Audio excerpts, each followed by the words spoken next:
Tomb Raider those. Get Lara Croft on it. The next Tomb Raider game better be discovering the old ET cartridges.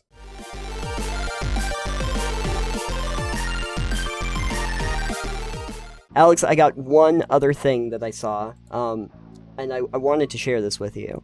And it was a small thread that was done by somebody that is on the Everything app, and I thought it was fun, because it combines history and gaming.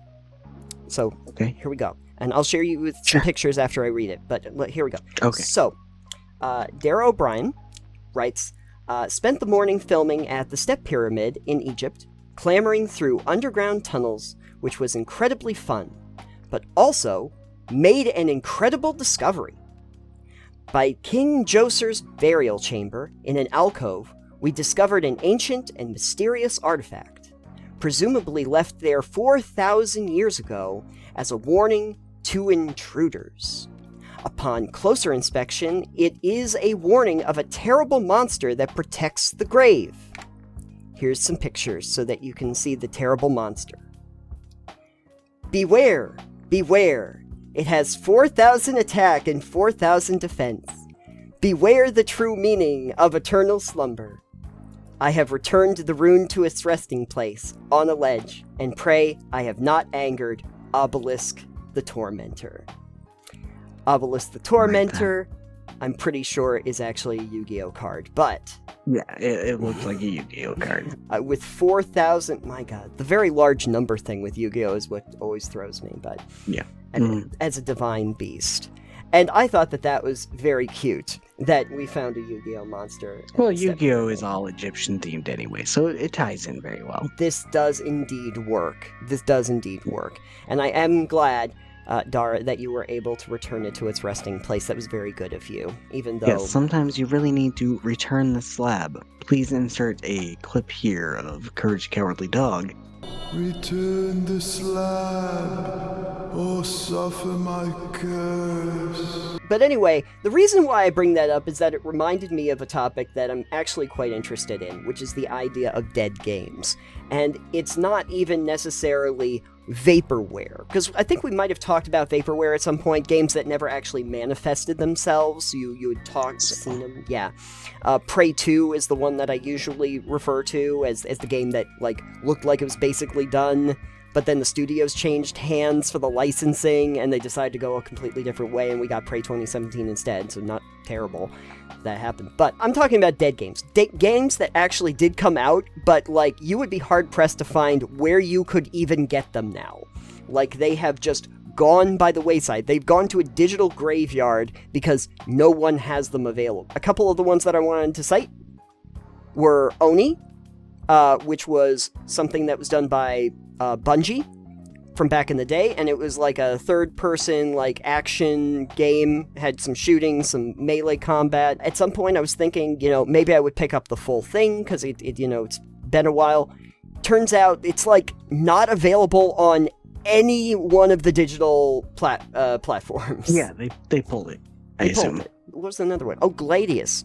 I don't know if you remember that from back on the original Xbox, but it was a turn-based strategy game where you were in arenas, and you built up a team of different gladiators, and you would go in and it was actually quite fun. You could get monsters and stuff, and outfit them individually. There's been a bunch of stuff lately that has come up about dead games, or just games that have been pulled from digital storefronts, like Spec Ops Line was just pulled from all digital storefronts. That's terrible. That is horrible, actually. Right? And then... Glad I got it for you before it got pulled. Yeah. And then what? The crew Ubisoft was saying that they're shutting the servers down soon. Oh, and then, yeah. I was watching something earlier, recently, a bunch of stuff about this too. Right. Some people, for the games preservation thing, are the Preservation Society, yes. Having emulation of games helps with not losing games forever. Yes. And then physical copies, because you can't get rid of a physical copy as easily as you can get rid of just deleting it from a storefront. Oh, I understand. For instance, a digital thing, you can lose it even if you own it, as per the crew. And then the other one, too, that I've seen the argument for is that, piracy. Yeah. Can you actually And do piracy can also be good for like games, like keeping games not being lost forever. If they can't acquire it in a legal way, Mhm. then at least having the ability to emulate it or download it via piracy still means that the game exists, which is a net win for games preservation. Right. In similar fashion, this was actually a story that came up at the end of last month, or I should say at the end of January, because it's March Madness now, folks. But Great. a story that came up at the end of January was that reportedly Microsoft is laying off the entire physical game department at Xbox. Not surprising. Which I didn't understand. know there was a physical game department. Yeah, well, the ones that would actually prep them, I'm guessing, for discs, is what it amounts to. But considering the physical media is starting to go away, which is actually kind of... It is a little worrying because of some of the games that we're talking about now that might not be available anywhere. And some that I did play that I was thinking about picking up again. Glitch in the System, the Metal Arms game. Chronicles of Riddick, which was a great game. Escape from Butcher Bay, which I can't find anywhere. Brute Force, which was like a old multiplayer like action game that they had. And Darkened Sky. I don't know if I had never gotten a chance to play Darkened Sky, but I always remembered about it because... Never played any of these. Yeah. Darkened Sky was a game that I did want to play because this is the deal with Darkened Sky. It was a third-person like action-adventure game that might be in the style of like Zelda, but it was actually a corporate tie-in product for Skittles. Oh, I do know about this. Okay. But the thing that people cited is like it's a pretty generic action-adventure game, but the writing was terrific. Like they said, like it is way better than it deserves to be. The writing is terrific, and I can't find it anywhere. I can't find them. So I'm very sad. I'm thinking that I'm gonna have to go to some step pyramids because maybe they have all the gaming step pyramids artifacts or some bays of pirates.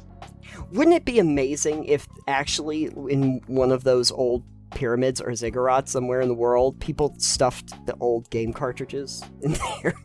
Oh, is that what Atari did with E.T.? No, they put that out in the desert. They buried those where in step landfill. pyramids are in the deserts. Oh, they put them in Cahokia. That would be perfect. Great. Okay. People should check on that. Yeah, go check Untomb those things. Tomb Raider those. Get Lara Croft on it. The next Tomb Raider game better be discovering the old E.T. cartridges. Were there any games that you think of from your youth that have been kind of tricky to track down or that you'd like to play again but haven't gotten a chance to? Not like specifically, like you're asking me youth and I don't remember games from my youth. Unspent youth, yeah. Unspent. Most of those were physical anyways though, so like finding them would just require me finding retro games. I don't really know like offhandedly, I don't really pay attention to all that stuff. I listened to a bunch of stuff about it because I listen to people who talk about games and like games preservation, again piracy and all that stuff like that. All about the topic. And I know dead games and dying games are interesting. Like lost games essentially. Yes. But lost none media. From me specifically that I can think of. Obviously, there are a few that are more famous. We mentioned E.T. for the Atari 2600. That's the classic. Yeah. But I keep thinking about it as I get older, because that's a thing that happens in this world. You get older. I think back to when I was playing on like the NES, all of those, and how hard it's got to be to find those, even in cartridge form. I was looking up like Excitebike or Paperboy at one point, and I'm like, I think they did modern versions of them. Mm-hmm. But finding the original ones, they were on cartridges, so they weren't in digital form yet, where they were like a downloadable file, so they would have had to convert them. Yeah, it's easy enough to find emulators for those old NES games too, though. Yeah. If Nintendo will let you use them. I don't think they care. It doesn't matter. Yeah. Yes and no, but it's not the point. You're going to download it illegally either way. If you can't find a way to legally obtain it, What are you supposed to do? That's kind of the question. That's the big thing for Yeah. a lot of those people that are really up in arms about all the digital things being the way of the future. There's been a lot of pushback from Sure. games preservationists recently about getting rid of, physical media, Right. because digital media right now is, again, like with the Crew 2, it's even if you bought this game, you won't be able to play it Yeah. because they're shutting down the servers and there's no offline mode. Right. So essentially, once they shut the servers down, you cannot play the game. Right. One that I saw, I think it was last year or the year before, and I think I did some streams of it, was there was an online game that was very famously from Disney, which was Pirates of the Caribbean. And it was Pirates of the Caribbean Online. And it was actually a lot of fun. A lot of people liked it, but then they pulled the servers. They said that we're going to take the servers offline. It was only online. And there is, however, and apparently Disney doesn't seem to care because what are they going to do? They don't have it anymore. A fan-made version that was basically a full emulation called Legends of Pirates Online was put up, and it was for free for everybody. Yeah, and that's essentially what people will do with those things. That's how classic WoW became a thing. Yeah. And now it's actually a paid thing that Blizzard itself does, but before Blizzard was doing it, there were private servers people had that were just going, hey, we have a server, or a bunch of servers, we're running World of Warcraft, like classic stuff, not the new expansions, all the old stuff, like vanilla WoW. It's like, and Blizzard was like, hey, you guys actually are doing a really good job. Can you stop? But we're also going to hire a bunch of you because we want to make this an official thing. Right. And because they saw that there was a desire for it, and from like what they've been doing with Classic and like Season of Discovery, there's a huge want for some stuff like that. People love their nostalgia. Right. But the same thing with Pirates Online and like City of Heroes, I think recently too. They got like the IP holder granted this project that was working on a fan thing. Sure. They're like, yeah, go ahead. Go to town on it, because they don't have to do financial incentive then. Right. Exactly. A lot of those that are like those MMOs online, I see that eventually kind of becomes, especially because you see so many of those are the live service games that were originally like paid games that had like online modes, and they eventually become just a free-to-play game that then has an online mode. That's what happened with like Destiny 2, similar to that. But it's mostly the games when they just get lost to time, and then what are you supposed to do? If I can't buy them, then what am I supposed to do? I guess you don't play them anymore.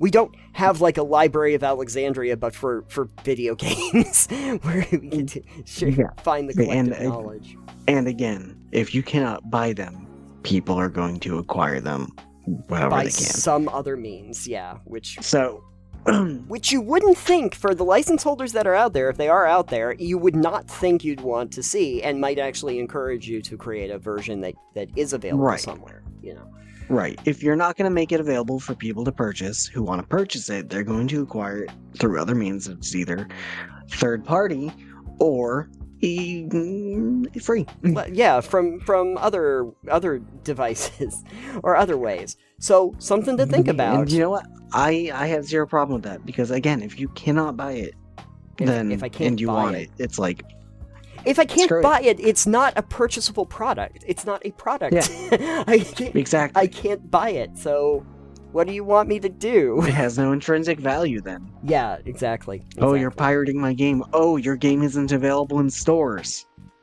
So could you make fix it available that? then, and I'll give you money. Yeah. Can you make it available somewhere? If you can make it available somewhere, I will give you funds for the thing. Yeah, I will do that. And that's the thing, is people will go. I will do it. People will gladly give you money for your game. I've listened to a bunch of things. There was a whole really good video I listened to like recently. It was like in depth about piracy and stuff, and it was like, there's a lot of back and forth. That, there's no solid evidence whether it's good or bad for things, because depends who you ask and how they read reports and what they look at. Right. Obviously, but he was going into the details. Like, music industry for years had said, like, oh, Napster and LimeWire and stuff are terrible for us. Yeah. But bands have been like, bands are like, we don't care if people pirate our music because it gets us more listeners. It's like, yeah, there was a very long time where I heard bands that were basically saying, listen, we don't make money on the CDs. We make money on concerts. Like, that's where we make our money. And if more people hear the music, then we will make the money on the concerts. Yeah, so and it was essentially stuff like that. Same with video games, too, because people who pirate games oftentimes will, in fact, if they like the game enough, they'll still go. A lot of people are like, yeah, I like the game, so I'm going to buy it, too. Right. The other thing with this is not a segment necessarily about video game piracy or anything like that. But another thing with that, too, is that a reason piracy is sometimes great is because a lot of modern video games come with a lot of DRM. Yes. And, for instance, some aggressive DRMs can really bottleneck and throttle, like, the game itself.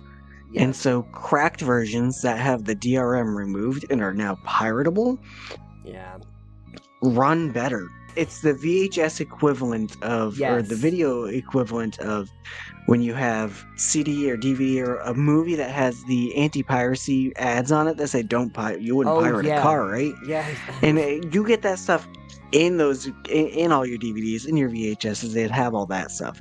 Sure. But the pirated copies wouldn't have it because it's pirated and they'd remove it. Right. So you're getting a cleaner copy because you're doing the thing that it's so... Yeah, exactly. And hey, folks, this is the reason why I usually get stuff on, like, GOG, or if you have, like, stuff on itch.io, because they actually do sell specifically DRM-free stuff. Well, the problem is so many games come with it, especially big name games. That's true. And the person I was listening to is like, usually what happens nowadays is that a game will be sold with DRM, and whenever, like, the hackers and people who know how to go in there and crack stuff, whenever they crack the DRM, they'll just remove it from the game entirely. Right. Like, not just them, the actual people making the game are just going to remove the DRM. Because there's no point in selling an inferior product if people can get one for free that is now better. Yes. We're improving the games, damn it. Anyway. Think about it. But at any rate. No. So, I'd like to just pose the question to everybody out there. If you have a particular game that you have had trouble tracking down, that you can't seem to find anywhere, that's just been nagging at you in the back of your head, let me know in the comments down below what that is. And did anyone actually play Darkened Sky? Now I'm kind of curious. I never did, because I don't think it was on the platforms that I played. But I'm wondering if anyone actually did, and if it's good. Yeah, no idea. Let me know in the comments down below.